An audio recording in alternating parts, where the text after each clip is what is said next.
Hey everyone, welcome to Midnight Mystic Stories. I noticed a lot of you who are watching and enjoying the content aren't subscribed yet.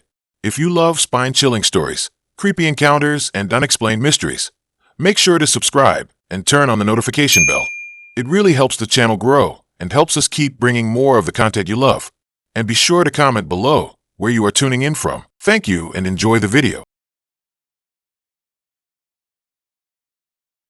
I met Sarah on Tinder last summer. I was scrolling aimlessly, bored and slightly drunk, when her profile popped up. Cute, quirky bio, pictures of her hiking and laughing with friends. She seemed like the kind of girl I'd actually want to hang out with, not just another fleeting swipe. We matched, as they say, and started chatting. It was easy, effortless. We talked about everything and nothing, bonding over our shared love of indie music and our mutual disdain for reality TV. After a week or so of constant messaging, we decided to meet up for coffee. The date was great. She was even more charming in person, with a quick wit and a genuine smile that made my stomach do a little flip. We ended up talking for hours, long after the coffee shop had closed, sitting on a nearby park bench, sharing stories and laughing until our sides hurt. I knew, even then, that this was something different. This wasn't just another Tinder date that would fizzle out after a week. This was real. We started seeing each other regularly, going on adventures, exploring new restaurants, and just enjoying each other's company. She was kind, intelligent, and funny. Everything I could ever want in a partner. I was falling hard, and I wasn't afraid to admit it. A few months into the relationship, things started to get weird. It started small, almost imperceptible. Little things that I brushed off as my imagination running wild. Like, sometimes I'd swear I'd see her looking at me with this strange, vacant expression in her eyes, like she didn't recognize me. It would only last for a second, but it was enough to make me uneasy. I thought it was just my imagination, her zoning out. She was still very beautiful. Then there were the dreams. Vivid, unsettling dreams, where Sarah would transform into something else, something dark and menacing. In one dream, she was standing in a dark forest, her eyes glowing red, surrounded by shadowy figures. In another, she was whispering my name in a distorted, demonic voice, her face contorted into a grotesque mask. I'd wake up in a cold sweat, my heart pounding, desperately trying to shake off the feeling that something was terribly wrong. I dismissed the dreams as stress-induced nightmares. I was working long hours at the office, and Sarah and I had been having a few minor disagreements lately. It was probably just my subconscious working through those issues, I reasoned. But then the real-world oddities started to escalate. One evening, we were at my apartment watching a movie. I went to the kitchen to grab some snacks, and when I came back, Sarah was staring out the window, her back to me. "What are you looking at?" I asked. She didn't respond. I walked over to her and put my hand on her shoulder. Her body was stiff, unresponsive. "Sarah," I said, my voice laced with concern. She slowly turned around, her eyes wide and unfocused. Did you say something?" she asked, her voice distant and hollow. "Yeah, I asked what you were looking at," I replied. She blinked, as if snapping out of a trance. "Oh, sorry," she said, forcing a smile. "I was just thinking." "Thinking about what?" I pressed. "Just things," she said vaguely. "Don't worry about it." I tried to let it go, but I couldn't shake the feeling that something was seriously off. She seemed so detached, so unlike herself. A few days later, I was going through some old photos on my computer when I stumbled across a picture of Sarah that I had taken a few weeks earlier. It was a candid shot of her laughing, her eyes sparkling with joy. But as I looked closer, I noticed something strange in the background. Reflected in the window behind her was a figure, a dark, shadowy figure that wasn't me. A figure with glowing red eyes. I zoomed in on the photo, my heart pounding in my chest. The figure was clearly visible, unmistakable. It was there, in the background, lurking behind Sarah. I showed the photo to a friend, hoping he'd tell me I was imagining things, that it was just a trick of the light. But he just stared at the picture in stunned silence. "What the hell is that?" he asked, his voice barely above a whisper. That's when I knew. I knew that I wasn't crazy, that I wasn't imagining things. Something was happening to Sarah, something dark and terrifying. I decided to confront her. I waited until we were alone at my apartment. Then I pulled out the photo and showed it to her. Her reaction was unsettling.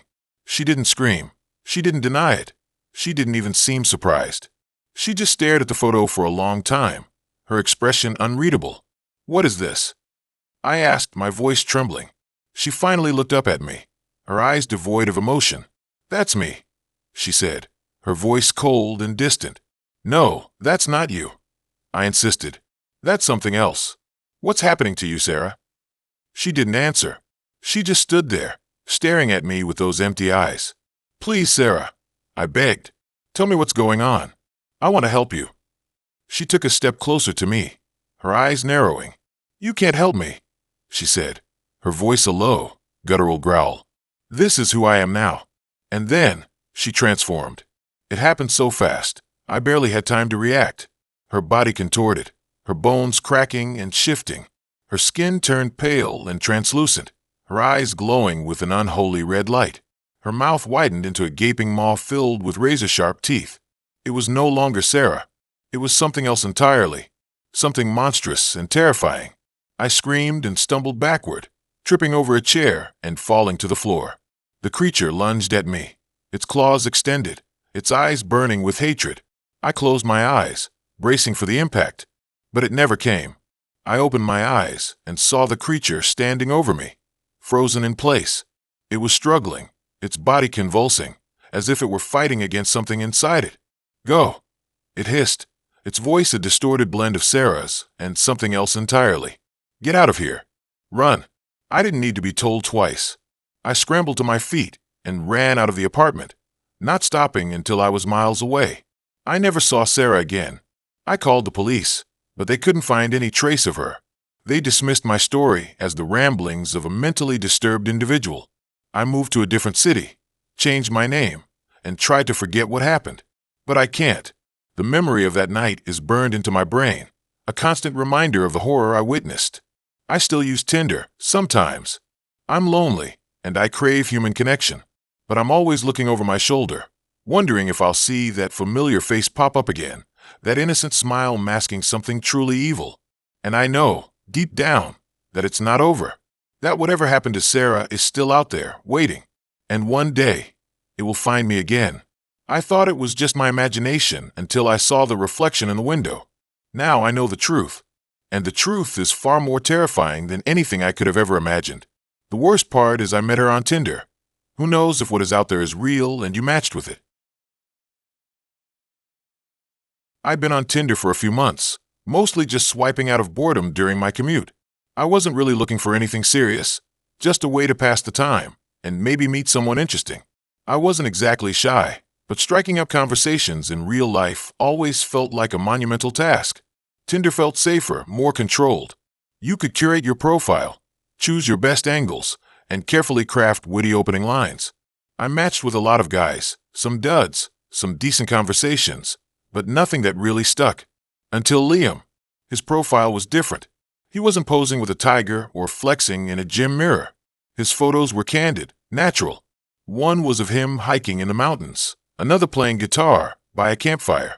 He looked genuine, outdoorsy, and kind. His bio was simple, looking for someone to share adventures with. It was exactly the kind of vibe I was drawn to. We matched and started chatting almost immediately. The conversation flowed easily, effortlessly. He asked about my interests, my dreams, my favorite books. He actually listened and responded thoughtfully, not just with generic compliments or pickup lines. He was funny, intelligent, and seemed genuinely interested in getting to know me. We talked for hours every night, and I found myself looking forward to his messages more than anything else. After a week of nonstop texting, he suggested we meet up. I hesitated at first. I'd been burned before by online dating, the expectation never quite meeting reality. But something about Liam felt different. He seemed genuine, not like the catfish or ghosters I'd encountered in the past.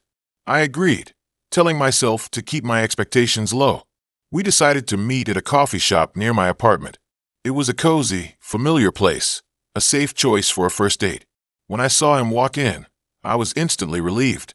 He looked even better in person. He had kind eyes, a warm smile, and that same relaxed, outdoorsy vibe from his photos. The date was amazing. We talked for hours, laughing and sharing stories. He was just as funny and intelligent in person as he was online. There was an undeniable chemistry between us. I left that coffee shop feeling giddy, like I had finally found someone special. We started seeing each other regularly after that. Hikes in the park, picnics by the lake, cozy movie nights at my apartment. He was always respectful, attentive, and made me feel like I was the only girl in the world. He told me about his family, his friends, his job as a software developer. He seemed open and honest about everything.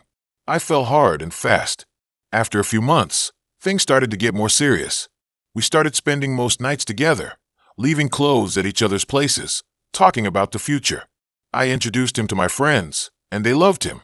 He seemed to fit perfectly into my life. I was happier than I had been in a long time.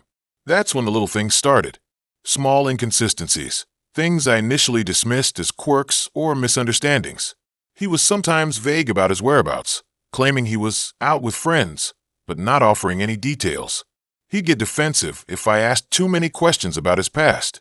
He was weirdly protective of his phone, always keeping it face down and never leaving it unattended. I tried to brush it off, telling myself I was being paranoid. Maybe he was just a private person. Maybe I was projecting my past insecurities onto him. But the feeling of unease persisted, growing stronger with each passing day. One night, I was at his apartment while he was at the store. He told me to make myself at home, so I did. I was looking for a book to read when I stumbled upon a small, locked box in his closet. Curiosity got the better of me. I found a hairpin and managed to pick the lock. Inside the box were a few old photographs and a small notebook. The photographs were of a woman, someone I didn't recognize. She was smiling and laughing, looked genuinely happy. But something about her eyes seemed haunted, sad. I flipped through the notebook, and that's when the blood drained from my face. It was a journal, filled with disturbing, obsessive entries about the woman in the photographs. He described her in detail, obsessing over her appearance, her personality, her every move. He wrote about how she was perfect, and how he was going to make her his. As I flipped through the pages, the entries became more and more unhinged, filled with violent fantasies and possessive rage. My hands were shaking as I read the last entry. It was dated a few years ago, shortly before I met Liam. He wrote about how the woman had betrayed him, how she had rejected his love. He described how he was going to make her pay, how he was going to teach her a lesson. The entry ended with a chilling sentence. "She won't get away with this." I slammed the notebook shut, my heart pounding in my chest. I knew, with a terrifying certainty, that the woman in the photographs was missing, or worse. And I realized, with growing horror, that I was next. The little things, the inconsistencies, the defensiveness, it all clicked into place. He hadn't been open and honest. He had been carefully crafting a persona, manipulating me into falling for him. He had been studying me, learning my routines, my vulnerabilities, my weaknesses. He had been waiting for the right moment to strike. I didn't realize the danger I was in until I saw those photographs. I knew I had to get out, but I couldn't just leave. I couldn't let him know that I knew. I had to play it cool, pretend everything was normal, until I could find a way to escape. I put the notebook and photographs back in the box, locked it, and put it back in the closet. I tried to calm my racing heart, to compose myself. When he came back from the store, he was smiling, carrying a bag of groceries. He seemed genuinely happy to see me. I forced a smile, trying to act normal. We made dinner together, small talk. I even laughed at his jokes. But inside, I was terrified, plotting my escape. After dinner, he suggested we watch a movie. I agreed, but told him I was tired and wanted to go to bed early. He seemed disappointed, but didn't argue. I waited until he was asleep, listening to his steady breathing, my heart pounding in my chest. I crept out of bed, grabbed my purse, and quietly slipped out of the apartment. I didn't take anything with me, just my phone and my wallet. I didn't want to risk waking him up. I ran to the nearest gas station and called a cab. I told the driver to take me to the police station. I spent hours at the police station, recounting my story, showing them the messages, the photographs, the journal entries. They took me seriously, launching an investigation immediately. They went to his apartment, but he was gone. He had packed his bags and disappeared, leaving no trace. They issued a warrant for his arrest, but he was nowhere to be found. I was terrified, living in constant fear that he would find me. I changed my number, moved to a new apartment, and installed a security system. I started seeing a therapist to deal with the trauma. It was a long and difficult process, but I eventually started to heal. The police eventually found him in another state, living under an assumed name. He was arrested and charged with stalking, kidnapping, and attempted murder. They also connected him to the disappearance of the woman in the photographs. I testified at his trial, reliving the nightmare all over again. He was convicted and sentenced to life in prison. I still think about him sometimes, wondering how I could have been so blind, so naive. How could I have fallen for someone so dangerous? I've learned a lot from this experience.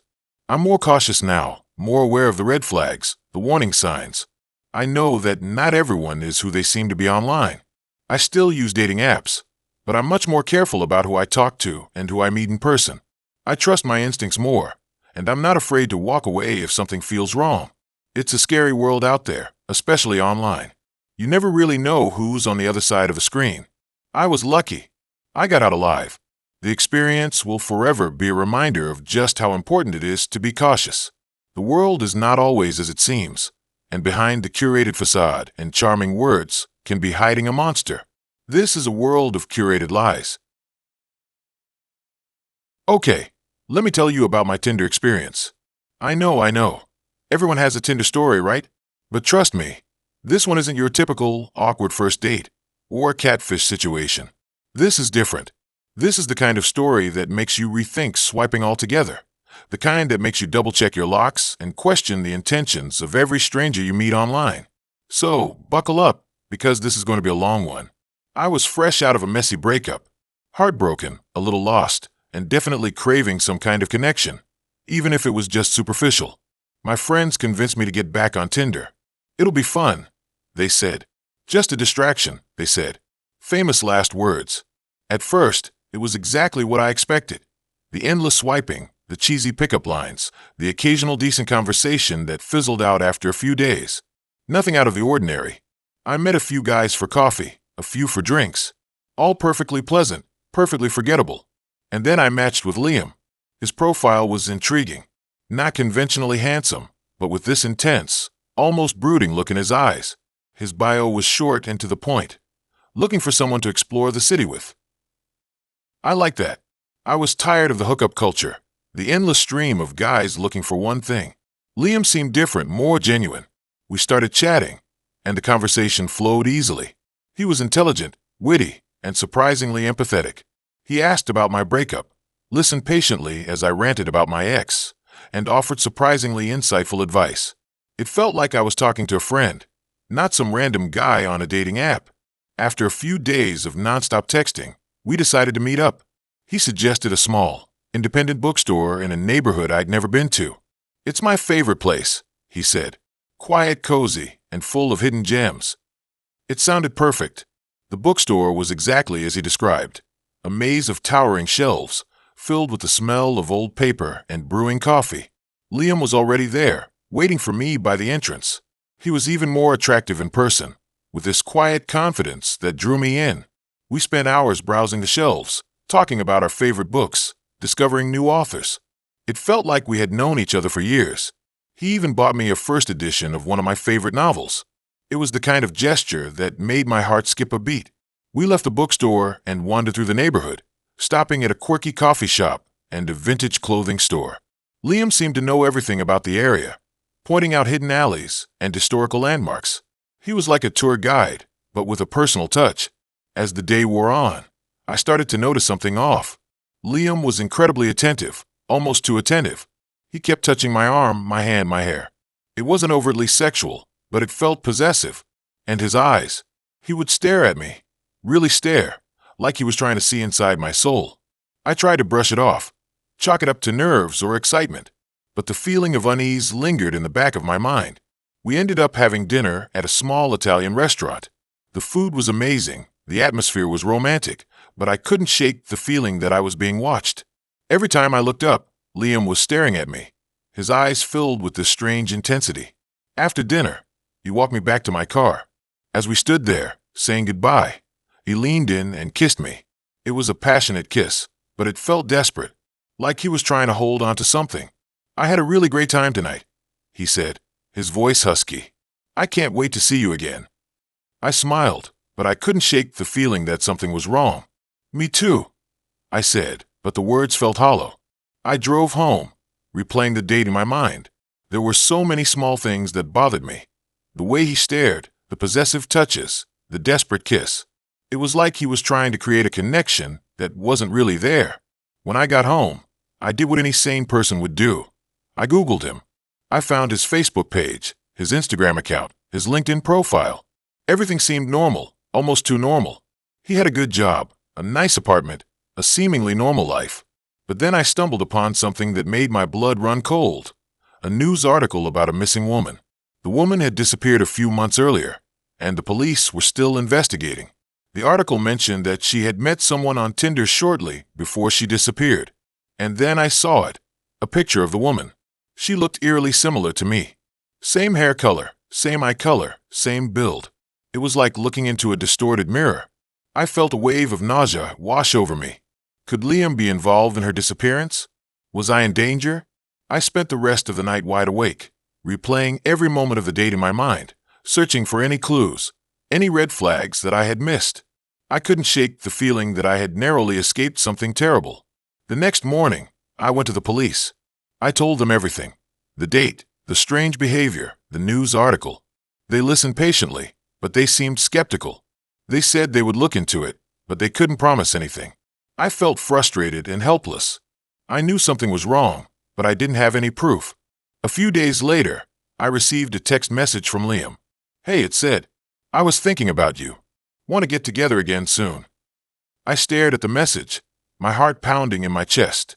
I wanted to ignore it, to block his number, to pretend like the whole thing never happened. But I knew I couldn't. I needed to know the truth. I replied to the message. Sure, I said. Where do you want to meet? He suggested the same bookstore where we had our first date. It's our place, he said. I hesitated. I knew it was a trap, but I couldn't resist. I needed to confront him, to find out what he knew about the missing woman. I met him at the bookstore. He was waiting for me by the entrance, a smile on his face. But his eyes, they were different this time. Darker, colder, more calculating. We walked through the shelves, pretending to browse, but I could feel the tension in the air. I know about the missing woman, I said, my voice trembling. I know you met her on Tinder. His smile faded. His eyes narrowed. What are you talking about? He said, his voice low and dangerous. Don't play dumb, I said. I know you're involved. I know you did something to her. He grabbed my arm, his grip tight. You don't know anything, he said. You're just being paranoid. Let go of me, I said, struggling to break free. He didn't let go. He pulled me closer, his face inches from mine. You're just like her, he whispered. Too curious, too trusting. I knew I was in danger. I knew I had made a mistake. I managed to break free from his grip and ran towards the exit. He chased after me, his footsteps echoing through the silent bookstore. I burst out of the bookstore and into the street, screaming for help. People stopped and stared, but no one intervened. Liam caught up to me and grabbed me again. He dragged me into a nearby alley, away from the prying eyes of the crowd. I fought him with all my might, kicking, scratching, screaming. But he was too strong. He pinned me against the wall, his hand over my mouth. It's too late, he said, his voice cold and emotionless. No one can help you now. But then, something unexpected happened. A group of teenagers, walking home from school, heard my screams and rushed into the alley. They saw what was happening and started yelling at Liam, throwing rocks and bottles at him. Liam was startled by the sudden intrusion and released me. He looked at the teenagers, his eyes filled with rage, and then turned and ran away. I collapsed to the ground, sobbing, my body trembling with fear. The teenagers called the police, and I was taken to the hospital. The police launched a full-scale investigation into Liam. They searched his apartment, his car, his social media accounts. They found evidence linking him to the missing woman, including her phone and her wallet. Liam was eventually arrested and charged with kidnapping and assault. He is currently awaiting trial, and the police believe he may be responsible for the disappearance of other women as well. I survived my Tinder nightmare, but the experience has changed me forever. I am more cautious, more guarded, more aware of the dangers that lurk online. So, let my story be a warning to you. Be careful who you meet on Tinder. Don't trust anyone too easily. Always listen to your instincts. And never, ever, go anywhere alone with someone you don't know. Tinder can be fun. It can be exciting. but it can also be dangerous. Your life is worth more than a swipe right. Here's the story. It's about my experience on Tinder, and it's something that still freaks me out to this day. I guess you could say I met a real-life monster on a dating app. This is a true story. I had just moved to a new city after a rough breakup. I was lonely, wanted to meet people, and Tinder seemed like the obvious choice. I wasn't necessarily looking for anything serious, just someone to hang out with, explore the city. You know, the usual. I swiped right on a lot of people, and surprisingly, I got a decent amount of matches. One of those matches was a guy named Ben. Ben's profile was pretty generic, but not in a bad way. He had a few pictures of himself hiking, one with his dog, and a couple of selfies where he looked genuinely happy. His bio was short and sweet. New to the city, looking for adventure and good company. He seemed normal, maybe even a little shy, which I found endearing. We started chatting, and he was surprisingly easy to talk to. We talked about our favorite books, movies, and our shared love for the outdoors. He seemed intelligent, witty, and genuinely interested in getting to know me. After a few days of chatting, we decided to meet up for coffee. The coffee date went great. Ben was even more charming in person. He was a little awkward at first, but he quickly warmed up. We laughed, shared stories, and the conversation flowed effortlessly. By the end of the date, I was genuinely excited to see him again. We made plans to go hiking the following weekend. The hike was even better than the coffee date. The weather was perfect, the scenery was beautiful, and Ben was just amazing. He was attentive, funny, and seemed genuinely interested in everything I had to say. We talked for hours as we hiked through the woods, and I felt a connection with him that I hadn't felt with anyone in a long time. By the end of the hike, I was completely smitten. We started seeing each other regularly after that. We went to movies, concerts, and explored different restaurants in the city. He introduced me to his friends, and they all seemed to like me. Everything was going perfectly, almost too perfectly. Looking back, there were red flags, subtle things that I ignored because I was so caught up in the moment. He was a bit secretive about his past, always deflecting when I asked about his family or previous relationships. He was also very controlling, always wanting to know where I was and who I was with. But I brushed it off as him just being protective. I wanted to make sure I had a real boyfriend, not like my last one. Things started to change a few months into the relationship. Ben became more distant, more irritable. He started accusing me of things, of flirting with other guys, of not caring about him enough. I tried to reassure him, to tell him how much I cared, but it was never enough. He became increasingly paranoid, always convinced that I was lying to him. One night, we were at his apartment, watching a movie, when he suddenly turned to me and said, "I know you're lying to me." I was taken aback. "What are you talking about?" I asked. "Don't play dumb," he said, his voice cold. "I know you've been seeing someone else." I was shocked and hurt. "That's not true," I said. "I would never do that to you." He didn't believe me. He started yelling, accusing me of all sorts of things that were completely untrue. I tried to calm him down, but it was no use. He was completely irrational. The argument escalated, and he became increasingly agitated. He started pacing around the room, his eyes wild and unfocused. I was scared. I had never seen him like this before. I tried to leave, but he blocked the door. "You're not going anywhere," he said, his voice low and menacing. I was trapped. He continued to yell and scream, his words becoming more and more hurtful. I started to cry, begging him to stop, but he wouldn't. Finally, he grabbed my arm, his grip tight and painful. "I love you," he said, his voice suddenly soft. "I just want you to be honest with me." I was terrified. I knew I had to get out of there. I managed to pull my arm away from him and ran towards the door. He lunged at me, grabbing my hair and pulling me back. I screamed, kicking and fighting, trying to get away. The next few minutes were a blur. I remember him yelling, me screaming, and the sound of things breaking. I managed to break free and ran out of the apartment, not stopping until I was safely inside my own place. I was shaking, crying, and completely traumatized. I didn't hear from Ben for a few days after that. I was too scared to leave my apartment. I called the police, but they said there was nothing they could do since he hadn't physically harmed me. They advised me to get a restraining order, which I did. A week later, I received a package in the mail. It was a small, unmarked box. I hesitated before opening it, afraid of what might be inside. When I finally mustered the courage to open the box, I found a single photograph. It was a picture of me, taken through my apartment window. On the back of the photo, there was a message written in red ink. "I'm always watching." I was terrified.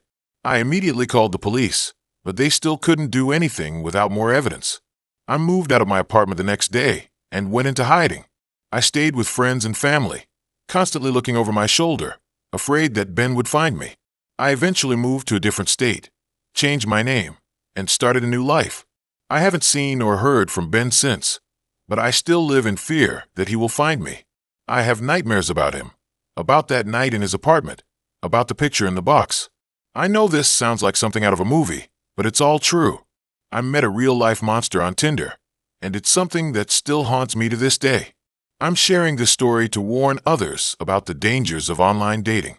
You never really know who you're talking to, and some people are very good at hiding their true nature. Be careful, be vigilant, and always trust your instincts.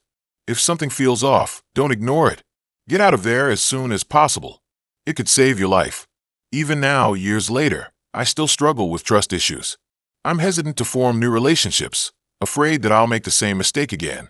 I've been in therapy for years, trying to process what happened and to learn how to cope with the trauma. It's a long and difficult journey, but I'm determined to heal and to move on with my life. I hope that by sharing my story, I can help others avoid the same fate. Online dating can be a great way to meet people, but it's important to be aware of the risks. Protect yourself, be smart, and never underestimate the power of intuition. You never know when you might be swiping right on a monster. And remember, you might think you're on a regular date or meeting someone for drinks, but always trust your gut. If something isn't right and they are too forceful, please remove yourself from the situation and inform the proper authorities. If you don't tell, they will never be stopped. Okay, so this is probably the weirdest, most messed up thing that's ever happened to me. And I swear, I've never told anyone the full story. Not my best friend, not my therapist, nobody. It's too out there. And honestly, even just typing it out now makes my stomach churn. It all started, predictably, on Tinder. I was in that post-breakup phase, trying to convince myself I was fine, swiping through faces like I was ordering takeout.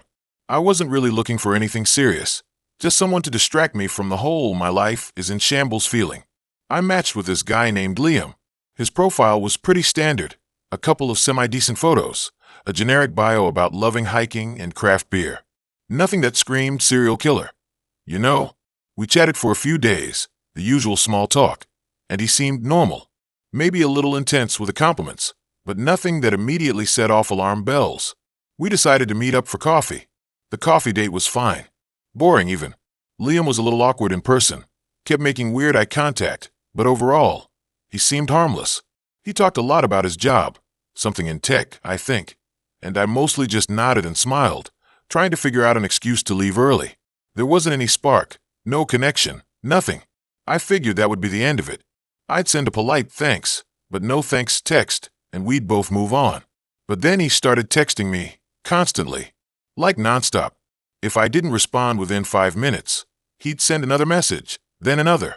He'd text me good morning, good night, ask what I was doing every hour of the day. It was suffocating. I told him I was busy, that I needed some space, but he just wouldn't let up. I considered blocking him, but something held me back. Maybe it was guilt, maybe it was a morbid curiosity, I don't know. But I kept responding, albeit reluctantly. And that's when things started to get really weird. He started talking about dreams. Vivid, detailed dreams that he said we had together. Dreams where we were married, living in a cabin in the woods, raising a family. Dreams where we were flying through space, exploring alien planets. The dreams got progressively more bizarre, more disturbing. He described them in graphic detail, talking about things I couldn't even imagine. At first, I thought he was just being kinky. But then he started claiming that these dreams were real, that we were actually living these other lives, while our physical bodies were asleep. He said we were soulmates, connected on a deeper level than anyone else could understand. He told me I needed to embrace these dreams, to stop resisting our destiny. I tried to explain to him that dreams weren't real, that he was being delusional. But he wouldn't listen. He insisted that I was just afraid of the truth. He said he could help me unlock my full potential, to see the world the way he saw it. I was getting genuinely freaked out at this point. I blocked his number, blocked him on Tinder, blocked him on every social media platform I could think of. I thought that would be the end of it. I was wrong. A few days later, I started getting emails. Long, rambling emails filled with the same crazy dream narratives he'd been texting me. I blocked his email address, but he just created new ones. It was like playing whack-a-mole. Then, the packages started arriving.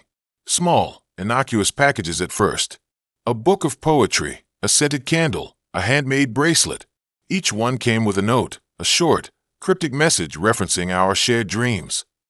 The packages became more frequent, more unsettling. A lock of hair. I prayed it wasn't human. A dried flower. A photograph of a place I'd never been, but he claimed we'd visited in our dreams. I was terrified. I felt like I was being stalked, haunted by this guy I barely knew. I changed my address, got a new phone number, and went to the police. But they couldn't do anything, because he wasn't making any direct threats. He was just sending me weird gifts and emails. They told me to keep a record of everything, to get a restraining order if things escalated. I felt helpless. I was constantly looking over my shoulder, afraid of what he might do next.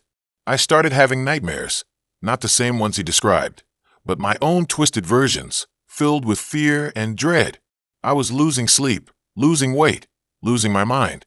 And then, one night, I had a dream unlike any I'd ever had before. It was so vivid, so real, that it felt like I was actually there. I was standing in a dark forest, surrounded by towering trees. The air was thick with mist, and the only sound was the rustling of leaves. And then I saw him, Liam. He was standing in the middle of the forest, bathed in moonlight. He was smiling, a serene, almost beatific smile. He beckoned me to come closer. I don't know why, but I started walking towards him. I felt like I was being pulled by some unseen force, unable to resist. As I got closer, I noticed something strange about him.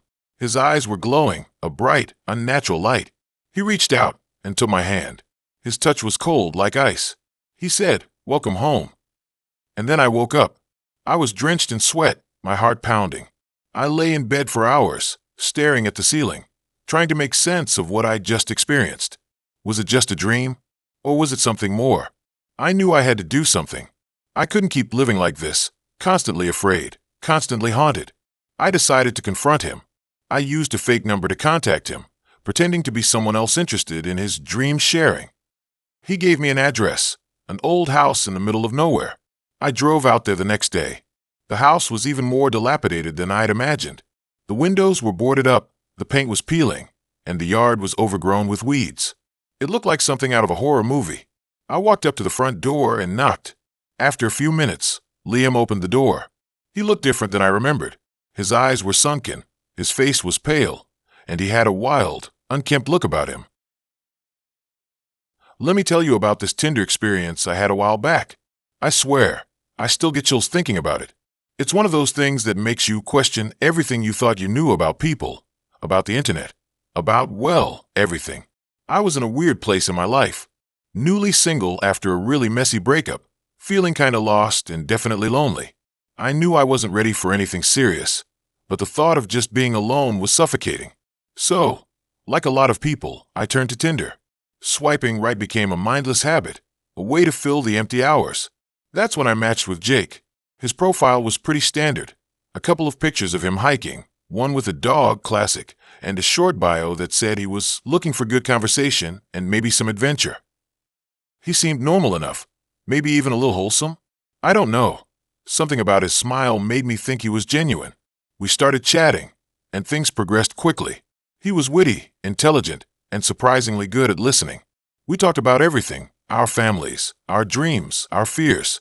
He seemed genuinely interested in getting to know me, not just trying to get me into bed. It was refreshing, especially after my last relationship. After a week of talking online, we decided to meet up. He suggested a coffee shop near my place, somewhere public and easy to bail from if things got weird. I appreciated that. We met, and he was even better in person. He was handsome, charming, and had this easygoing vibe that made me feel instantly comfortable.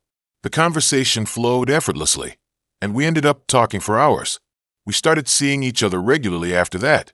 Hiking, movies, dinner dates, the usual stuff. He was always respectful, always made sure I felt safe and comfortable. I started to really fall for him. It felt like I had finally found someone who understood me, someone who I could be myself around. Then, things started to get strange. It started subtly. Little things that I brushed off as coincidence or just me being paranoid. He always seemed to know where I was, even when I hadn't told him. I'd be at the grocery store, and he'd text me asking if I needed anything. Or I'd be at a friend's house, and he'd mention something specific about their neighborhood. At first, I thought it was sweet, like he was just thinking about me. But then it started to feel invasive, like he was watching me. I remember one time, I was talking to my best friend, Sarah, about a really personal issue. I hadn't told anyone else about it, not even my family. The next day, Jake brought it up in conversation. He didn't mention where he had heard it, just offered some comforting words and advice. I was freaked out. I confronted him about it, and he acted confused. He said I must have mentioned it before, and he just didn't remember. I wanted to believe him, but something felt off. The gifts started around the same time. Little things at first, my favorite candy, a book I had mentioned wanting to read. But then they became more elaborate. A necklace I had admired in a store window, a rare vinyl record that I had been searching for years. He said he just wanted to make me happy, but it felt like he was trying to buy my affection. I started to pull away. I made excuses to not see him, turned off my location services, and became more guarded in our conversations. I could feel him getting frustrated. He started to pressure me to spend more time with him, to open up more. He said he didn't understand why I was being so distant. Then one night, I got a package delivered to my apartment. It was a large, heavy box. I didn't recognize the return address. I was hesitant to open it, but curiosity got the better of me. Inside, there was a photo album.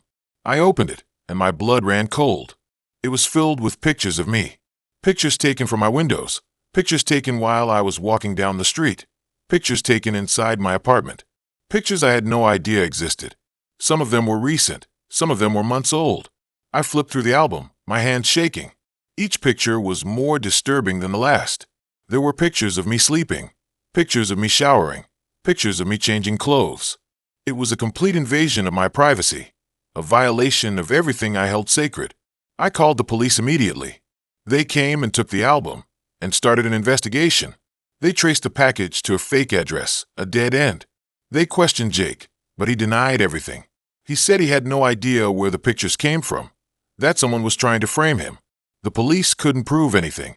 There was no physical evidence linking him to the photos, no witnesses who could testify against him.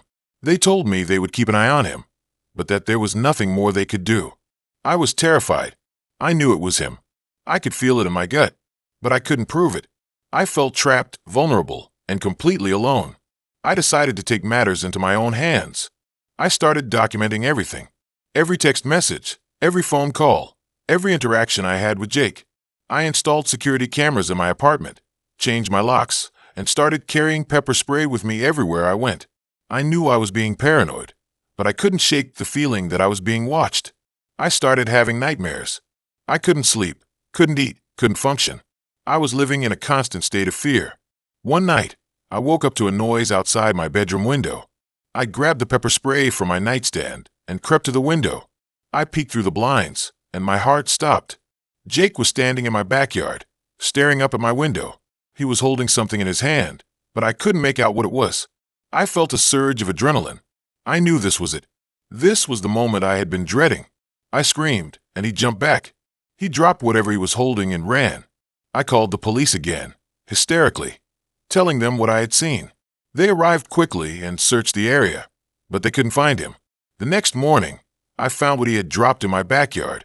It was a small, hand-carved wooden doll. It looked like me. It was dressed in clothes I had worn recently, and it had my hair. It was the most disturbing thing I had ever seen. I knew I had to get out of there.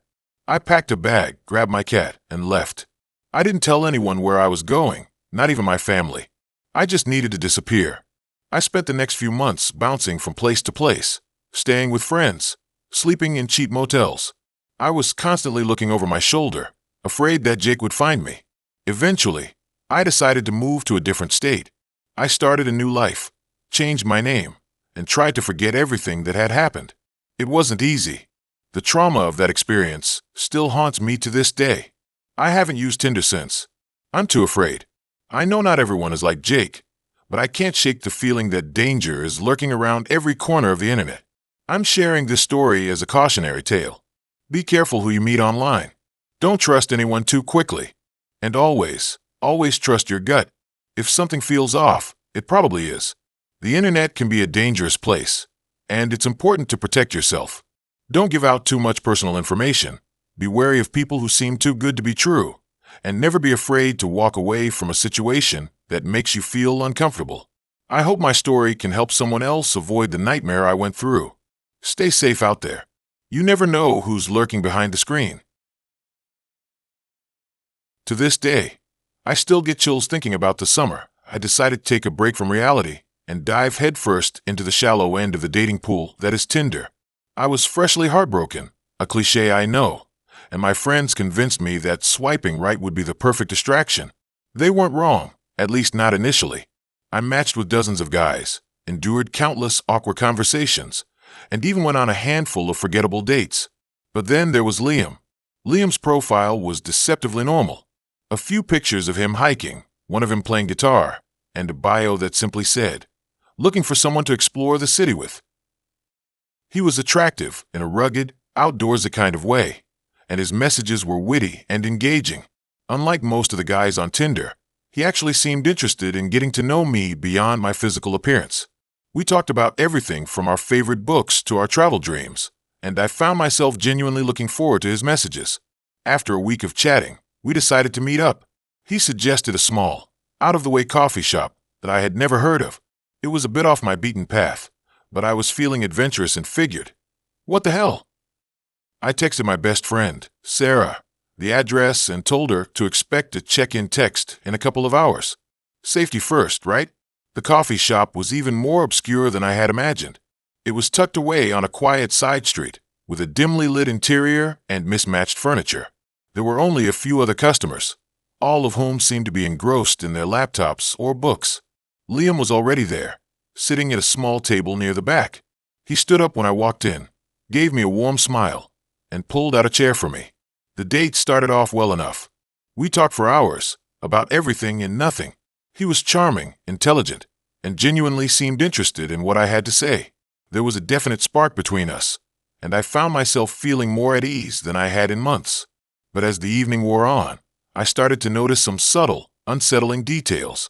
Liam kept steering the conversation towards darker topics, unsolved mysteries, true crime stories, and urban legends. He seemed particularly fascinated by stories of disappearances, asking me if I had ever known anyone who had gone missing. I brushed it off as morbid curiosity, but it still made me feel a little uneasy. Then there was his behavior. He was fidgety, constantly shifting in his seat and glancing around the coffee shop. He also had a habit of touching me, seemingly accidentally, but just a little too often. A hand on my arm while he emphasized a point, a brush against my leg under the table. Each time, it sent a shiver down my spine. I tried to ignore my growing unease, chalking it up to nerves and overactive imagination. But then he asked me a question that stopped me cold. "Do you ever feel like you're being watched?" The way he asked it, with a strange intensity in his eyes, sent a wave of panic through me. I forced a laugh and said, "Of course not. Why would I?" He just shrugged and smiled, but the look in his eyes lingered. "Just curious," he said. The rest of the date passed in a blur of forced conversation and mounting anxiety. I kept glancing at my phone, willing Sarah to text me. But nothing. The coffee shop seemed to grow darker and more claustrophobic with each passing minute. Finally, I couldn't take it anymore. I made up an excuse about having an early morning and said I needed to leave. Liam seemed disappointed, but didn't try to stop me. He walked me my car, and as I was getting in, he leaned in close and whispered in my ear. "I had a really great time," he said. "I can't wait to see you again." His breath was hot on my neck, and I felt a surge of revulsion. I mumbled a goodbye and practically jumped into my car, locking the doors behind me. As I drove away, I glanced in my rearview mirror and saw Liam standing on the sidewalk, watching me. He didn't wave or smile. He just stood there, motionless, his eyes fixed on my car. I didn't breathe easy until I was back in my apartment, safe and sound. I immediately called Sarah, but she didn't answer. I texted her, but still no response. I started to panic. Had something happened to her? Was Liam involved? I spent the next few hours in a state of frantic worry, calling Sarah repeatedly and refreshing my text messages. Finally, around 3 a.m., she called me back. She sounded groggy and confused. "Hey, what's up?" she said. "Sorry, I fell asleep." Relief washed over me, but it was quickly replaced by confusion. "I texted you hours ago," I said. "I thought something had happened to you." "I didn't get any texts," she said. "My phone was dead. I just plugged it in." I told her about my date with Liam, about the creepy questions and the unsettling feeling I had. She listened patiently, then said, "Maybe you're just overreacting. He probably just had a weird sense of humor." I wanted to believe her, but I couldn't shake the feeling that something was terribly wrong. The next day, I decided to do some digging. I started with a Google search of Liam's name, but nothing came up. No social media profiles, no articles, no mention of him anywhere. It was as if he didn't exist. That's when I got really scared. I decided to go back to the coffee shop where we had met, hoping to get some answers. Maybe the barista would remember him. Maybe they had seen something that could help me. But when I arrived at the address, I was met with an empty lot. There was no coffee shop, no building of any kind, just a vacant space overgrown with weeds. I stood there for a long moment, trying to make sense of what I was seeing. Had I imagined the whole thing? Was I losing my mind? I pulled out my phone and checked the address again, just to be sure. But it was the same address that Liam had given me. The same address I had texted to Sarah. The coffee shop had never existed. I drove back to my apartment in a daze, my mind racing with questions and fears. Who was Liam? What did he want? And how could he have taken me to a place that wasn't there? I spent the next few weeks living in a state of constant paranoia. I changed my locks, installed a security system, and avoided going out alone. I deleted my Tinder profile and vowed never to online date again. I tried to put the whole experience behind me, to convince myself that it had all been a bad dream. But then, one evening, I received a package in the mail. It was a small, unmarked box with no return address. I hesitated for a long time before opening it, my heart pounding in my chest. Finally, curiosity got the better of me. I carefully opened the box and peered inside. Inside, there was a single object, a photograph. It was a picture of me, sitting at the table in the coffee shop, talking to Liam. My face was blurred, but there was no mistaking it was me. On the back of the photo, there was a handwritten note. It read, "I told you I was watching you." I screamed and dropped the photo, scrambling away from the box. I ran to the window and looked out, but there was no one there. Just the empty street, bathed in the eerie glow of the streetlights. I didn't sleep that night. I sat huddled in my bed, clutching a knife, convinced that Liam was out there, watching me. I never found out who Liam was or what he wanted. The police investigated, but they couldn't find any evidence of his existence.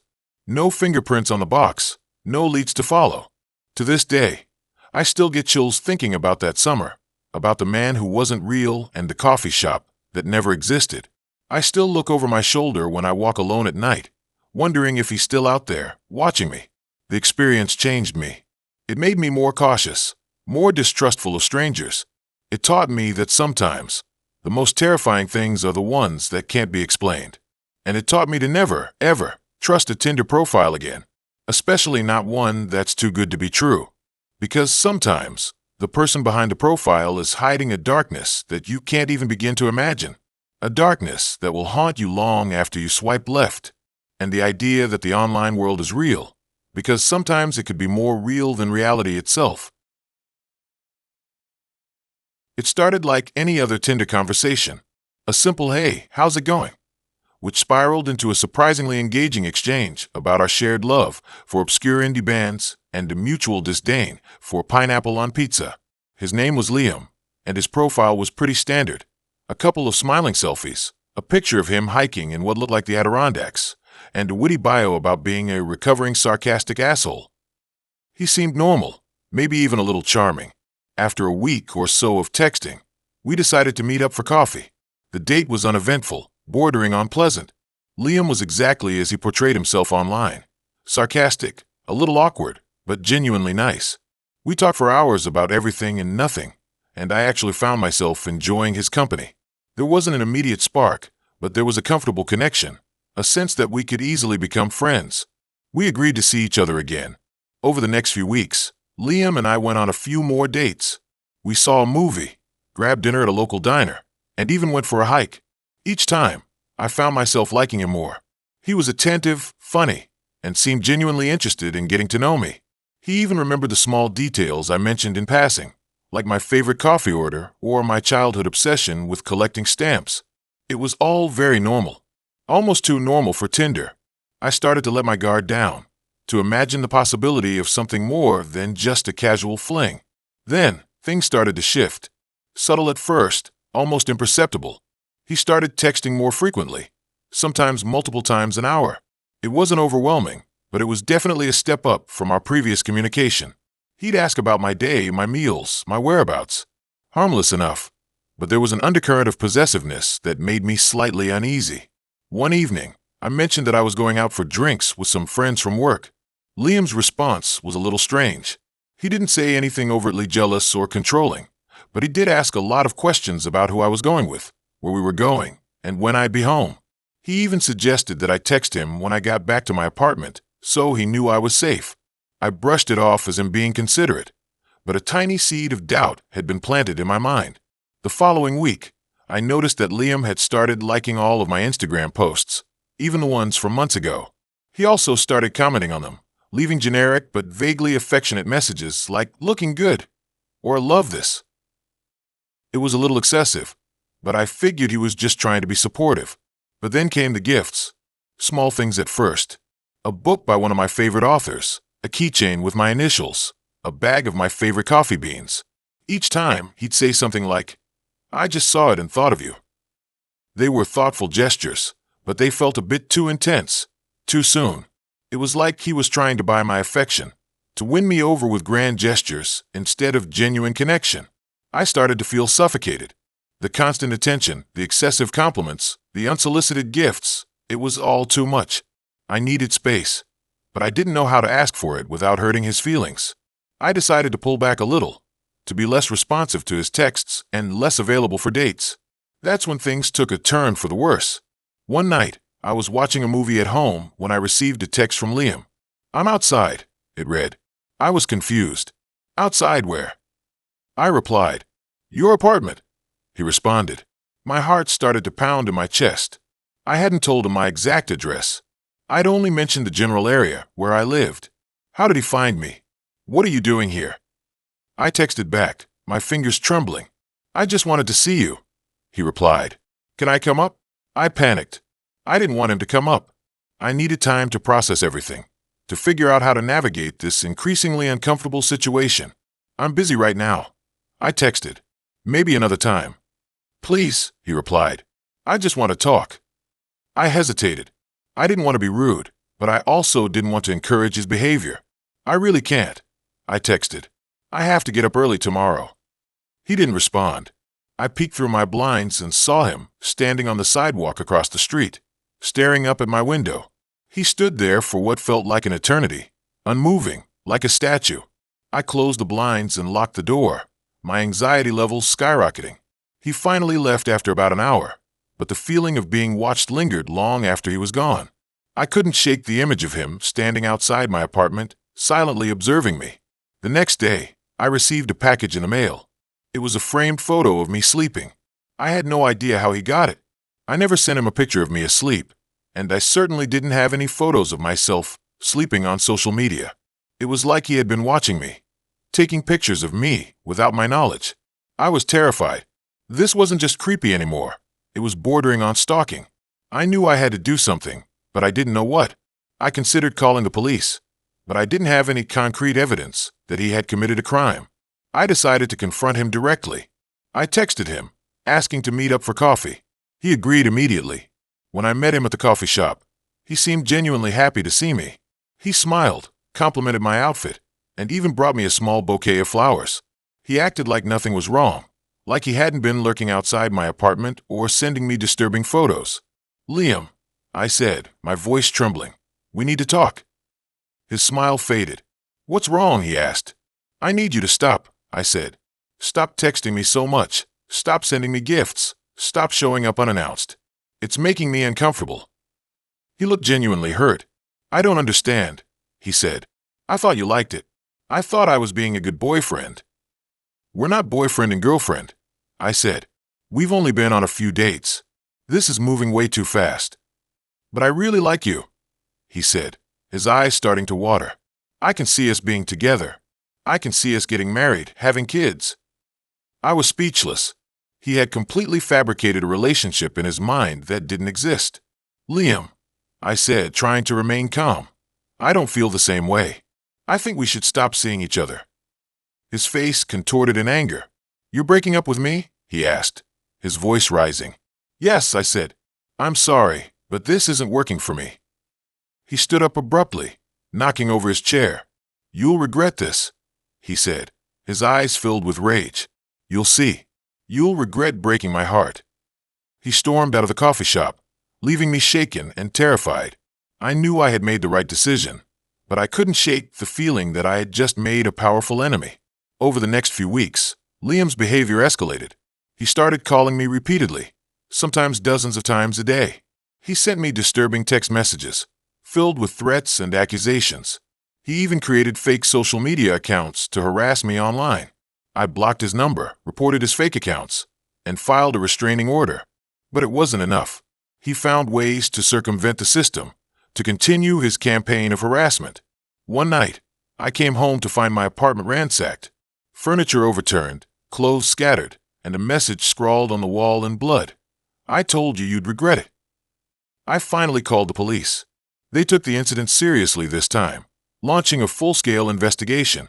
They eventually tracked Liam down to a nearby motel, where they found him surrounded by photos of me, maps of my neighborhood, and a detailed plan to kidnap me. He was arrested and charged with stalking, harassment, and burglary. He's currently awaiting trial, and I'm praying that he'll be convicted and sent to prison for a long time. I'm still traumatized by what happened. I'm constantly looking over my shoulder, afraid that he'll find a way to escape and come after me again. I've moved to a new city, changed my name, and cut off all contact with my old life. I'll never use Tinder again. What started as a harmless swipe turned into a living nightmare, a reminder that sometimes the people we meet online are not who they appear to be. Sometimes, the charming stranger is nothing more than a wolf in sheep's clothing, waiting for the opportunity to pounce. It started like any other conversation, but it ended with me fearing for my life. The worst part is that I'm still scared, even after all this time. It changed me forever. The simple act of swiping right is now associated with the constant paranoia of wondering if I dodged the real bullet. I hope this is not the case for other people. The notification pinged. A little red dot of potential excitement nestled among the usual dross of emails and news alerts. You have a new match, Tinder proclaimed, its digital siren song luring me in. It was a Sunday, the kind where the inertia of the weekend threatened to pull me under completely. I was sprawled on my couch, nursing a lukewarm coffee and a mild hangover, scrolling mindlessly through the endless stream of faces. I wasn't really looking, you know. Just browsing. Distraction. Validation. Maybe, on a particularly bleh day. His profile was intriguing. Liam.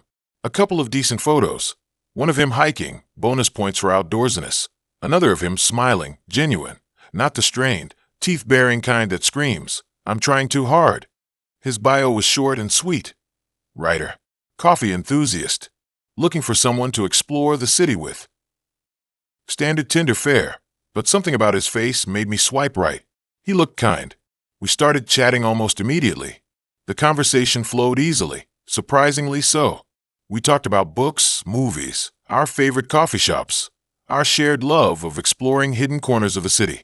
He was witty, intelligent, and genuinely seemed interested in what I had to say. It was refreshing. Most of my Tinder interactions consisted of generic pickup lines and requests for nudes. After a few hours of nonstop messaging, he suggested meeting up. "Want to grab coffee tomorrow?" he asked. "I know this great little place downtown." Normally, I'd be hesitant. Meeting someone from Tinder after just a few hours of chatting felt risky, but something about Liam felt different. I chalked it up to boredom and the desperate need to escape my apartment. "Sure," I replied. "What time?" We agreed on a time and place, a small, independent coffee shop I'd never been to before. "Can't wait to meet you," he wrote. I closed the app with a flutter of anticipation in my chest. Maybe this Tinder thing wasn't so bad after all. The next day, I found myself actually putting effort into my appearance. I chose an outfit that was cute but casual, spent a little extra time on my hair and makeup. I even felt a little nervous. It had been a while since I had actually been excited about a date. I arrived at the coffee shop a few minutes early, scanning the crowd for a familiar face. I didn't see anyone who looked like Liam. I grabbed a table near the window and ordered a latte, trying to quell the rising tide of anxiety. Maybe he was running late. It happens. 10 minutes passed. Then 20. I checked my phone. No messages.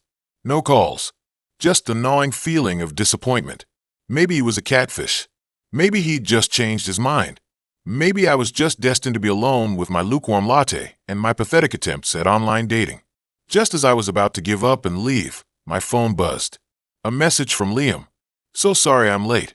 It read, "Traffic was a nightmare. Be there in 5. Relief washed over me. I took a deep breath and tried to relax. He was coming. This wasn't a total disaster. 5 minutes stretched into 10, then 15. Still no Liam. I checked my phone again. No new messages. The anxiety was back, stronger than before. Suddenly, I felt a tap on my shoulder. I turned around, expecting to see Liam's smiling face. Instead, I was met with the cold, hard stare of a police officer. "Excuse me, ma'am," he said, his voice grave. "Are you my name?" My heart lurched. "Yes," I stammered. "Is everything okay?" "We need you to come with us," he said. "There's been an incident." He wouldn't tell me anything else, just that I needed to go to the police station. My mind raced with possibilities. Had something happened to my family? Had I accidentally committed some kind of crime? The drive to the station was a blur. I sat in the back of the police car, numb with fear, the city lights blurring past like a distorted dream. At the station, I was led to a small, sterile interrogation room. Another officer, a woman this time, sat across from me. She introduced herself as Detective Miller. "Ms. My last name," she began, her voice calm but firm. "We need to ask you some questions about a man named Liam." My blood ran cold. "Liam," I repeated, my voice barely a whisper. I was supposed to meet him for coffee today." Detective Miller nodded. "Do you know anything about Liam's background? His address? His family?" "No," I said, shaking my head. "We just matched on Tinder yesterday. We've only been talking online." "I see," she said, her expression unreadable. "Ms. My last name. I'm afraid I have some bad news. Liam isn't who he said he was." She paused, letting the words hang in the air. "We believe Liam is responsible for a series of disappearances that have been occurring in the city over the past few months. Young women, all around your age, all met through online dating apps." My breath caught in my throat. "Disappearances?" I whispered. "You mean kidnapped?" Detective Miller nodded grimly. "We believe so, and we think you were his next target." She explained that they had been tracking Liam for weeks, suspecting him of involvement in the disappearances. They had a warrant for his arrest, but they hadn't been able to locate him. They knew he was using dating apps to lure his victims, but they hadn't been able to identify his profiles until now. "We were monitoring his online activity," Detective Miller continued. "We saw that he had arranged to meet you today. We were on our way to the coffee shop when we received a call. Someone had spotted him at your apartment building." My stomach dropped. "My apartment?" "Yes," she said. "He was seen entering your building a few hours ago. We rushed to the scene, but he was already gone. We searched your apartment. He had broken in. He left something for you." She reached into a file and pulled out a clear plastic bag. Inside was a single sheet of paper. I recognized the handwriting immediately. It was Liam's. My hands trembled as Detective Miller handed me the bag. I unfolded the paper and read the words scrawled across it. "Almost," it read. "You were so close. Maybe next time." A wave of nausea washed over me. He had been in my apartment. He had been watching me. He had planned to. I didn't want to think about what he had planned. The police searched my apartment again, more thoroughly this time. They found traces of Liam's presence, a discarded coffee cup, a cigarette butt, a single strand of hair. They collected everything as evidence.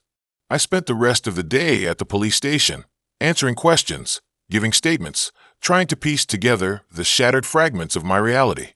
I learned that Liam was a master of disguise, able to change his appearance and his identity with ease.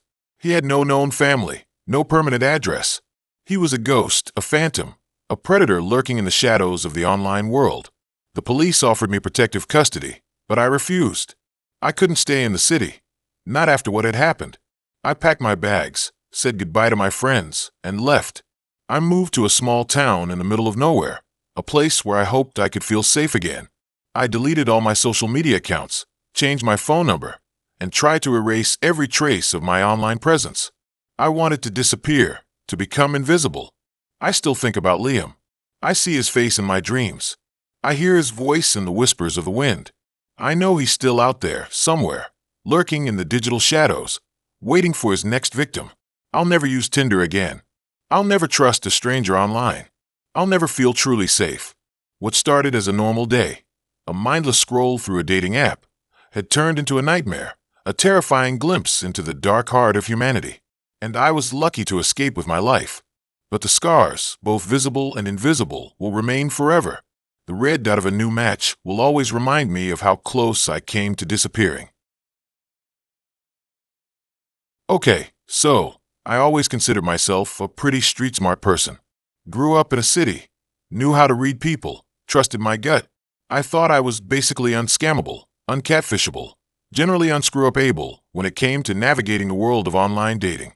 I mean, I'd been on Tinder for years, had my fair share of awkward dates and hilarious encounters, but nothing truly bad. Until Liam. I was in my mid-20s, working a dead-end job, and feeling that familiar itch for something new. Swiping became a mindless habit, a way to kill time on my commute or during boring meetings. Liam's profile caught my eye because it was normal. Too normal, maybe, looking back. He had a couple of decent photos. One of him hiking, one at a brewery with friends, and a bio that said something generic about enjoying travel and good conversation. Nothing flashy, nothing overtly sexual, just regular. And that's what drew me in. We matched, chatted for a few days, and he seemed perfectly fine. Maybe a little reserved, but nothing alarming. He asked about my hobbies, my job, my favorite movies. We bonded over our mutual love for indie films and obscure music. He wasn't overly complimentary or pushy, just genuinely interested, or so I thought. We decided to meet for coffee at a cafe near my apartment. He was exactly as he appeared in his photos. Average height, average build, brown hair, blue eyes. We made small talk and a little about the mundane details. The coffee was decent, the conversation was easy, and there weren't any immediate red flags.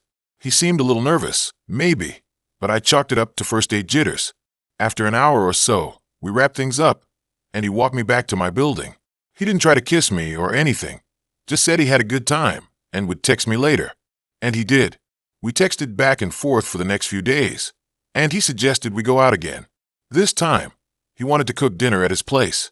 I hesitated. It felt a little soon, maybe, but he was so insistent and reassuring that I eventually agreed. He lived in a nice part of town, in a condo complex with security. I figured, what could go wrong? That was my first mistake. His apartment was clean and minimalist, almost sterile. There were no personal touches, no photos on the walls, no books on the shelves. It felt like a showroom, not a home, but I brushed it off as just his style. He'd made pasta, which was surprisingly good, and we had a glass of wine.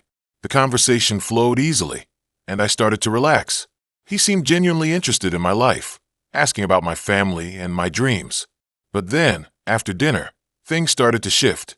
He started asking more personal questions, probing into my past relationships, my insecurities, my fears. He seemed to want to know everything about me, and the intensity of his gaze made me uneasy. I tried to steer the conversation back to lighter topics, but he kept circling back to the same personal questions. Then, out of nowhere, he asked about my work schedule. Specifically, what days I worked and what time I usually got home. I hesitated, feeling a knot of anxiety tighten in my stomach. I gave him vague answers, trying to deflect the question, but he pressed me for details. "It's just that I want to know when you're free," he said, his voice a little too smooth. "I want to see you more often." I forced a smile, trying to play it cool. "Well, I'm pretty busy during the week," I said, "but maybe we can plan something for next weekend." He didn't seem satisfied with that answer. He kept pushing, asking more and more specific questions about my routine. By this point, I was feeling seriously uncomfortable. I told him I had to go, that I had an early morning, He didn't try to stop me, but he walked me to the door, his eyes fixed on me with an unsettling intensity. As I stepped outside, he said, "I'll see you soon." It wasn't a question, it was a statement. I practically ran to my car, fumbling with my keys. As I drove home, I couldn't shake the feeling that I was being watched. I checked my rearview mirror constantly, but there was no one behind me. The next few days were a blur of anxiety and paranoia. I couldn't shake the feeling that Liam was watching me. I started taking different routes to work, avoiding my usual coffee shops, and being extra cautious about locking my doors. He texted me every day, multiple times a day, asking what I was doing, where I was going, who I was with. I started ignoring his messages, hoping he would get the hint. That was my second mistake. One evening, I came home from work to find my apartment door slightly ajar. My heart leaped into my throat. I cautiously pushed the door open and stepped inside. The apartment was dark and silent. "Hello," I called out, my voice trembling. No answer. I slowly made my way through the apartment, checking every room. Everything seemed to be in its place. But then, I went into my bedroom, and that's when I saw it. On my bed, arranged in a neat row, were several items that belonged to me. A favorite scarf, a book I was reading, a pair of earrings, and in the middle of it all, a single red rose. I screamed. I ran out of the apartment and didn't stop running until I reached my neighbor's door. I frantically explained what had happened, and she immediately called the police. The police arrived quickly and searched my apartment. They found no sign of forced entry, and Liam was nowhere to be found. They took a report and told me they would investigate, but I didn't feel safe. I knew Liam was out there, somewhere, watching me. I spent the next few weeks living in a state of constant fear. I barely slept, jumped at every sound, and couldn't shake the feeling that Liam was just around the corner. The police questioned him, but he had an alibi. They couldn't prove he had been in my apartment. I knew I had to get out. I broke my lease, packed my belongings, and moved back in with my parents. I felt like a failure, like I had let my guard down and allowed this to happen. It took months for me to feel safe again. I started therapy, changed my phone number, and deleted all my social media accounts. I became hypervigilant, constantly scanning my surroundings, distrustful of everyone I met. I haven't been on Tinder since. This experience changed everything. It shattered my illusion of safety, exposed the vulnerability I didn't know I had. I used to think I could handle anything, that I was too smart to fall for a scam. But I was wrong. Liam was a master manipulator, able to exploit my desire for connection and turn it into a nightmare. Now, I'm much more cautious about who I let into my life. I trust my gut more than ever, and I don't hesitate to cut people off if they give me a bad feeling. I've learned that it's better to be safe than sorry, that no amount of charm or charisma is worth risking my safety. I still struggle with anxiety and paranoia, but I'm slowly learning to heal. I know I'll never be the same person I was before Liam, but I hope to one day feel safe and secure again. This experience taught me that safety isn't a given. It's something you have to actively create and protect. It's about setting boundaries, trusting your instincts, and being willing to walk away from situations that feel wrong. It's about recognizing that even the most ordinary-seeming person can be capable of extraordinary harm. And most importantly, it's about understanding that my safety is my responsibility, and I will never compromise it for anyone, even if they have a good hiking photo. So this happened a few years ago, and honestly, I still get chills thinking about it. I was in a pretty vulnerable place, fresh out of a toxic relationship, and I did what any heartbroken, slightly too online millennial does. I downloaded Tinder. I wasn't looking for the one, or anything serious. Just some casual distraction. Maybe a confidence boost after having my self-esteem shredded. That's how I met Alex. His profile was pretty generic. A couple of slightly blurry photos, one of him hiking, another of him with a dog, always a plus, right? His bio was short and sweet, just looking for good vibes and good company. Seemed harmless enough. We matched, and the conversation started out normal. Small talk about work, hobbies, the usual get-to-know-you stuff. He seemed intelligent, funny, and genuinely interested in what I had to say. After a few days of texting, he suggested we meet up for coffee. I was hesitant, but something about him felt safe. Maybe it was the dog picture. I don't know. I agreed, and we set a date for the following Saturday. The coffee date was fine. He looked different in person than in his photos, thinner, more angular. His eyes were a little too intense, and he had this habit of staring that made me slightly uncomfortable. But he was polite, engaging in conversation, and didn't make any overtly creepy moves. We talked for a couple of hours, and when it was time to leave, he walked me back to my car. He asked if he could see me again, and I, still unsure, said I'd think about it. Over the next few weeks, Alex became more persistent. He texted me every day, multiple times a day. He'd send me links to articles he thought I'd find interesting, playlists of music he thought I'd like, and long, rambling messages about his thoughts and feelings. It was a lot. Too much, honestly. I started to feel suffocated. I tried to gently create some distance, responding less frequently and keeping my messages brief. But he didn't seem to get the hint. He kept pushing, wanting to see me again, wanting to talk on the phone, wanting to know every detail of my day. I eventually told him, as kindly as I could, that I wasn't really feeling a romantic connection and that I thought we should just be friends. He didn't take it well. He became angry, accusatory. He said I was leading him on, that I was playing games with his emotions. He accused me of being shallow and superficial, of only being interested in guys who were conventionally attractive. It was ugly and hurtful. I blocked his number and his Tinder profile, hoping that would be the end of it.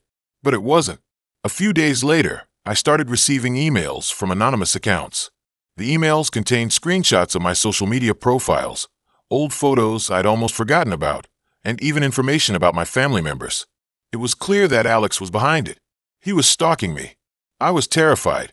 I changed my privacy settings on all my social media accounts, deleted old photos, and made sure my location services were turned off. But the emails kept coming. They became more frequent, more personal, more threatening. He knew where I worked, what gym I went to, even what coffee shop I frequented on the weekends. He was watching me.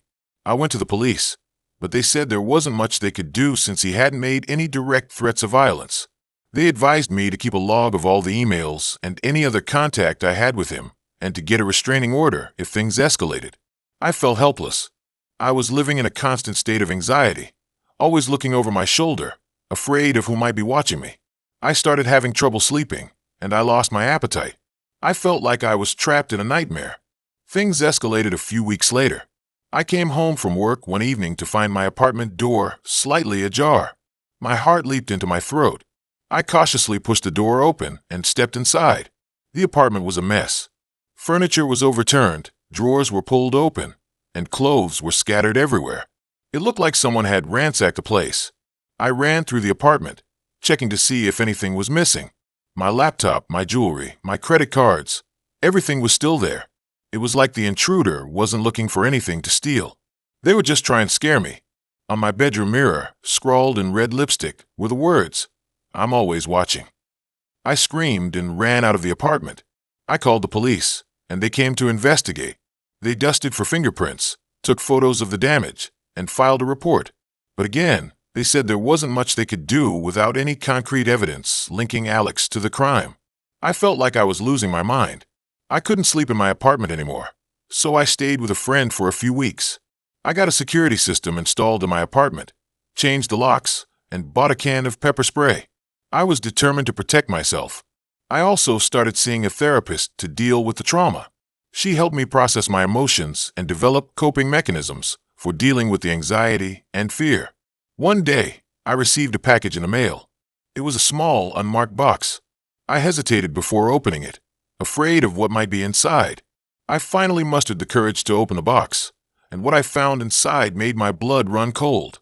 It was a photo of me sleeping in my bed. The photo was taken from outside my window, and it was clear that someone had been watching me for a long time. I called the police again, hysterical. This time, they took me seriously. They launched a full-scale investigation, tracking Alex's phone records, his internet activity, and his movements. They finally had enough evidence to get a warrant for his arrest. A few days later, Alex was arrested and charged with stalking, harassment, and breaking and entering. It was a huge relief, but I knew that the ordeal wasn't over. I still had to face him in court. The trial was a nightmare.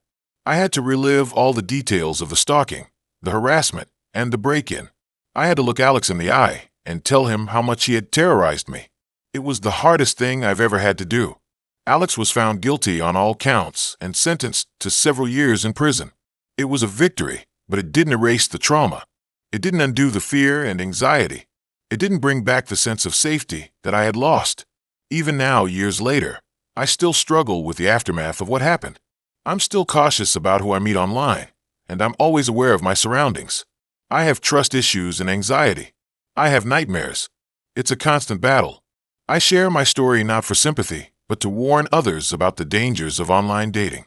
It's easy to think that you're safe behind a screen, but the truth is, you never really know who you're talking to. Always be careful. Always trust your gut, and always prioritize your safety. And if you ever find yourself in a similar situation, don't be afraid to ask for help. There are people who care, and there are resources available to protect you. Even though I was able to get past it, I can't help but fear he will be released one day. It scares me a lot. Okay, here it goes. I never thought this would happen to me, but I guess that's what everyone says before their life takes a detour through crazy town. And mine had a layover in the creepiest, most unsettling version of that town I could have ever imagined, all thanks to a little app we all know and tolerate, Tinder.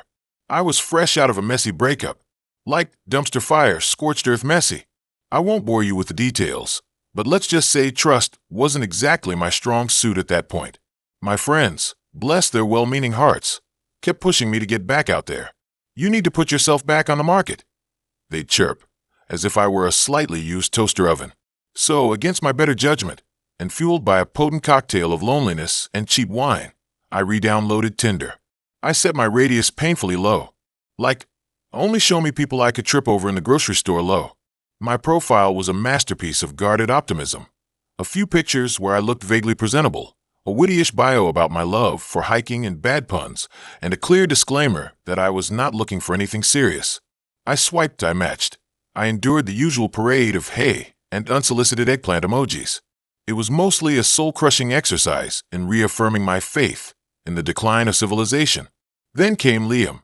His profile was different, not in a serial killer way, at least not at first glance. He had this kind of brooding, artistic vibe going on. Pictures of him sketching in coffee shops, playing guitar on a rooftop, staring intensely at the camera, with eyes that looked like they held the secrets of the universe. His bio was equally intriguing. Wandering soul, seeking connection. Let's create something beautiful together. Okay, a little cheesy, but hey, I've been known to enjoy a good rom-com. We matched, and the conversation flowed effortlessly. He wasn't like the other guys. He didn't bombard me with compliments or try to get me to meet up immediately. He actually seemed interested in getting to know me, asking about my interests, my dreams, my fears. We talked for hours, late into the night, about everything and nothing. He was intelligent, funny, and surprisingly insightful. He even seemed to understand my breakup baggage, offering a sympathetic ear without being judgmental. After a week of this virtual courtship, he suggested we meet up. I hesitated. Part of me was still screaming, danger, run away. But another part, the part that was desperate for connection and tired of being alone, whispered, what do you have to lose? We agreed to meet at a small, independent bookstore cafe downtown. Public place, plenty of people, escape route readily available. I even sent a picture of him and our location to my best friend, along with a pre-written text message that would automatically send to the police if I didn't check in within 2 hours. Yeah, I was taking precautions. He was even more attractive in person. Tall, with tousled dark hair, a captivating smile, and those damn eyes that could probably melt glaciers. He was wearing a worn leather jacket and carrying a sketchbook. He looked like he'd stepped out of a movie. The date went well, almost perfectly. We talked for hours about books, art, music, life. He was charming, engaging, and genuinely seemed interested in everything I had to say. There were no awkward silences, no red flags, no creepy vibes. It was actually enjoyable. Dare I say, maybe even magical? At the end of the night, he walked me back to my car. He didn't try to kiss me, didn't pressure me for anything. He just smiled, thanked me for a wonderful evening, and said he'd like to see me again. I agreed, feeling a warmth spread through me that I hadn't felt in a long time. We went on several more dates over the next few weeks. We explored hidden cafes, wandered through art galleries, and even went on a spontaneous road trip to a nearby hiking trail. He was consistently thoughtful, considerate, and, well, amazing. I was starting to fall, and I was falling hard. But then, the little thing started. small inconsistencies that I initially brushed off as quirks. He'd sometimes forget details about our conversations, or mix up stories he'd told me. He'd occasionally get lost in thought, staring off into space with a vacant expression. And then there was the recurring nightmare. I started having this recurring dream, always the same. I was walking through a dark forest, the trees looming over me like skeletal figures. I could hear whispers all around me, unintelligible but menacing. And then I'd see him, Liam, standing at the edge of the woods, his eyes glowing with an eerie light. He'd beckon me closer, but I couldn't move. I was frozen, paralyzed with fear. And then I'd wake up, drenched in sweat, my heart pounding in my chest. I told myself it was just stress, residual trauma from my breakup. But the dreams persisted, growing more vivid and disturbing each night. And the little inconsistencies in Liam's behavior became more frequent, more noticeable. One night, we were at his apartment, watching a movie. I went to the kitchen to grab some water, and I noticed something on his bookshelf. A book. A very specific book. The same book that my ex-boyfriend had been obsessed with. The book that had ultimately driven a wedge between us and contributed to our messy breakup. It was a rare, obscure book on occult rituals and dark magic. My ex had been convinced it held the key to unlocking hidden powers and altering reality. He'd become completely consumed by it, neglecting his work, his friends, and me. It had been a dark and terrifying time. Seeing that book on Liam's shelf sent a shiver down my spine. I tried to play it cool, but I couldn't help but ask him about it. "Oh, that old thing," he said, his voice a little too casual. "Yeah, I picked it up at a used bookstore a while ago. Thought it looked interesting." "Have you read it?" I asked, my voice trembling slightly. He hesitated for a moment, then shrugged. "Just skim through it. It's mostly nonsense, you know. Just a bunch of old wives' tales." I didn't believe him. That night, after I left his apartment, I couldn't shake the feeling that something was terribly wrong. I went home and did some research. I Googled Liam's name, his pictures, anything I could find. And that's when I stumbled upon it. A news article from several years ago. A missing persons report. A young woman, matching my description, had disappeared without a trace. Her last known contact had been with a man named Liam. My blood ran cold. I scrolled through the article, my hands shaking uncontrollably. There were pictures of the missing woman, smiling, carefree, just like me. There were interviews with her friends and family, desperate for answers, clinging to hope. And then, at the bottom of the article, a small, almost insignificant detail. The missing woman had also been seeing a man who was obsessed with occult rituals and dark magic. I knew, in that moment, that I was in danger. I didn't sleep that night. I spent the entire time frantically packing my bags, gathering my important documents, and formulating a plan. I knew I had to get out of there, and I had to do it fast. The next morning, I called Liam. I told him I needed to see him, that I had something important to tell him. He sounded eager. We agreed to meet at the same bookstore cafe where we had our first date. I arrived early, my heart pounding in my chest. I scanned the room, looking for him, but he wasn't there yet. I ordered a coffee and tried to calm my nerves, but it was no use. I was a mess. And then I saw him. He walked in, his eyes scanning the room, searching for me. He spotted me and smiled, a smile that no longer seemed charming, but sinister. He started to walk towards me, and I knew I had to act fast. I stood up, grabbed my purse, and started to walk towards the exit. He saw me and called out my name, but I didn't stop. I kept walking, faster and faster, until I was practically running. I made it out of the cafe and onto the street, my heart pounding in my chest. I hailed a taxi and jumped inside, telling the driver to take me to the nearest police station. I spent the next few hours at the police station, recounting my story to a skeptical detective. He took my statement, looked at the news article, and promised to investigate. But I could tell he didn't believe me. He thought I was just a crazy, paranoid woman. But I knew what I had seen. I knew what I had learned. And I knew that I had to get out of town. I left everything behind. My apartment, my job, my friends. I changed my name, my appearance, my entire life. I moved to a small town in the middle of nowhere, where no one knew me, where I could start over. I still have nightmares. I still see Liam's face in my dreams. I still hear the whispers in the dark. I'll never use Tinder again. I'll never trust a stranger. And I'll never forget the lesson I learned, that sometimes, The most dangerous monsters are the ones who hide behind a charming smile and a captivating pair of eyes. And that sometimes, you only get one chance to escape crazy town.